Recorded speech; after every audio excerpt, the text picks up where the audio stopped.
So the first half of the lab, we're going to be doing some observations of 2 different types of prey that will be consumed. So here's one. Yummy morsel.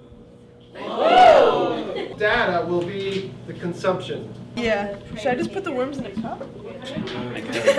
Same method. Okay, that's one.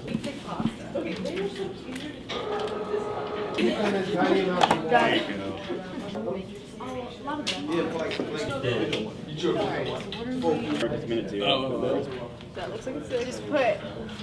Still there. Add 2 for that. So I've got 1 in 3 and non-use value. Alright, let's pick. Just look at them and tell me, and I'll write it down because we all try to learn. There you go. They are. D3. You know, like, I'm gonna be like, great.